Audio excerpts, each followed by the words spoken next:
Everybody, it's Kat Law Hagquist here with another of our free 5-minute engagement posts here on behalf of thedramaclass.com. I teach audition at the Drama Class, and we have a new class starting online via Zoom on Thursday, May 14th. So if you're interested, check it out. We'd be happy to have you. Today, what I'm here to talk about is something from the business side of my coaching. And I do a program called Producing Your Acting Career, which helps you to take the reins creatively and business-wise and move your career forward with some strategy. So one of the things strategically that comes to me from my clients and my students is the question, how do I get my agent to see me for this kind of role or that kind of role or bigger roles or more roles or any roles?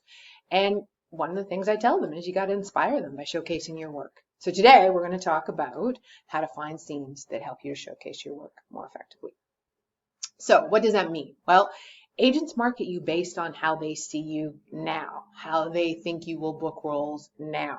So it's important to start there. How does your agent see you? Now, you can ask them, which is very useful. You can request your submission reports, which will give you a collection of all the things you've been submitted for, and I can talk about that in another post. And you can also look at what kinds of roles you've been sent out for. So in doing that, you can kind of get an idea of how your agent sees you both in size of role and type of role. Now, if you're wanting to move beyond that, to have them see you differently, you got to show them something different. And if you are finding that they have exactly where you should be, but you're not booking it, perhaps showing them some more of the work in that vein will help them to market you to casting to help get more opportunities in that lane for you. So where do you find these scenes?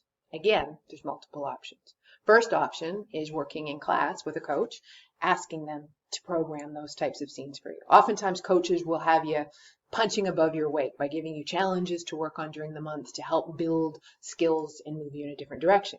But you can say to them, hey, I really want to show my agent this part of me or that part of me, and could you find some material or help me find some material so that we can work on that in class? And good coaches will often help you do that. The second thing you can do is you can go to your inbox. If you're like me, you've got a few scenes in your inbox and your email of auditions where you didn't book the part. And that's a great place to start. Why not revisit those? Why not put some more work in, maybe take them to a coach, maybe work on them independently, record them and show them to an agent so that you can try and to move in that direction some more. Third thing you could do is you could go online to a couple of the great databases I have found that have television scripts, and I'll go into why television specifically in a moment. So first one I would go to simplyscripts.com. Again, a free site which has a whole database of scripts. So I would go over here to the TV scripts, pull it up. You can search by letter, so let's just randomly go to F. And you've got Fairly Legal, you've got Family Guy, Family Ties, Fear Itself, Felicity. There's a whole bunch of scripts. So that's one place, and you can see how they are in PDF format or HTML format, and you can download them and you can work on them. I highly recommend reading scripts, just for fun, whether you're looking for scenes or not. The more you read scripts and are familiar with how they're structured, the more familiar you are with the blueprint of all of our performances and understand how to bring them to life even more effectively. Okay, so the next one is another one called TV Writing. This has some great content from outside of the American system. So you can go to, say, US drama, but you can also go to British TVs like Father Brown and Doctor Who and Fleabag and some of those great scenes, shows. Another one, Drew Scriptorama. And again, this is an iconic site, and this has a ton of scripts. You go in here, and oh, it's not loading. There it is. So you can see all sorts of what's new, and I'll just slide a little box here over so that you can see his search stuff. So he's got TV stuff, anime, all sorts of great content. So, and that's Drew's Scriptorama. So I would check it out. And so that's where you find some scripts. So the next thing is what makes a good script. And so I've got some do's and don'ts for you. One of the do's, pick short scenes, like 2 to 3 pages maximum. You want it to be a quick snapshot of what you're capable of. If you want it to be more challenging, pick something with harder language, but don't make it longer. The second thing I had mentioned earlier when we were starting to look at these sites, TV scripts.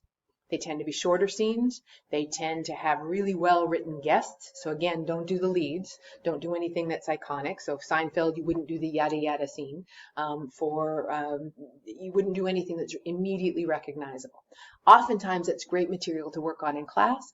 But when you send it out as a marketing tool, the first thing that happens is we compare it to the original. And that doesn't serve you. You want this to be your time to shine, not the time where people are thinking about someone else who's done the scene. Next thing. Do your hair and makeup. I know when you come to class, everybody comes to work out and it's not a fashion parade.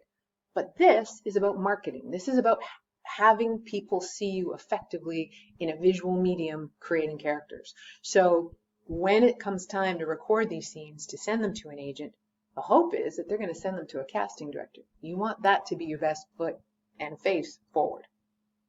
Fourth thing, make sure you're off book. Again, when we're working in class, off book is a goal, but not a requirement. But this is showing that you're ready for prime time.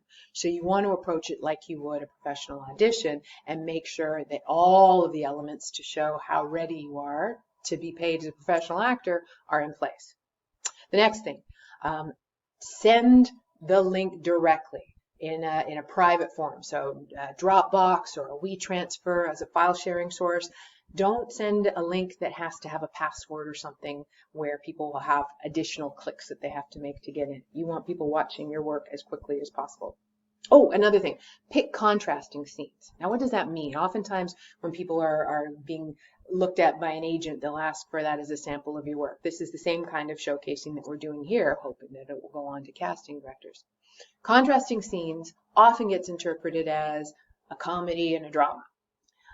And so what I notice a lot with students is they'll pick the same kind of character, just one in a comedy context and one in a dramatic context. I suggest that you think in terms of the types of character for contrasting.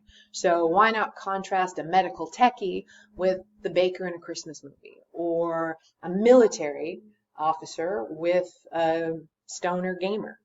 Again, those show your range as an actor, bringing different types of character to life. Some don'ts for you now. I said before, don't pick iconic scenes. So obviously that still holds. Don't pick theater scenes. Oftentimes their arc is too long, it's too wordy, and it's too many pages. These are film and TV, quick visual medium. So you want to make sure that they're punchy and short and we get to the point quickly. The beautiful poetic language often used in theater sometimes doesn't translate as effectively, though it is crucial that we work theater scenes as we're honing our craft. But again, this is about showcasing you're ready to work. And so pick those things, those short, spicy scenes that will be a really great trailer for your talent. Okay, and the other thing is, don't post these scenes onto Facebook or to a public YouTube or any other kind of broadcast. Those are for your fans. They want to see finished work and they want some mystery about you as an actor. This is a work tool. This is internal marketing. This is business to business. So keep it private, keep it personal, keep it between you, your agent, and the casting director. It's more professional. And it also doesn't have you running afoul of copyright, because a lot of the material we're using from published scripts or produced scripts is owned by the studio. And I know what you're thinking, but people put their demo reels up all the time. That has copyrighted material as well. Sure. But when it's finished, it's also promoting the show. So the studios tend to allow people to put up their demo reels because then people will go chase down the finished product, which they'll buy from the studio.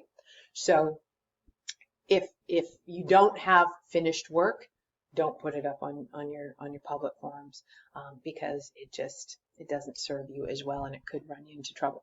So those are some of my do's and don'ts. Oh, one last thing, and I'm running into 10 minutes as opposed to 5, so hopefully this is still useful for you. The last thing I would say is don't pick scenes from shows in the city where you are, that were filmed in the city where you live. Oh, took me a second there. And I know I said earlier, pull from your inbox.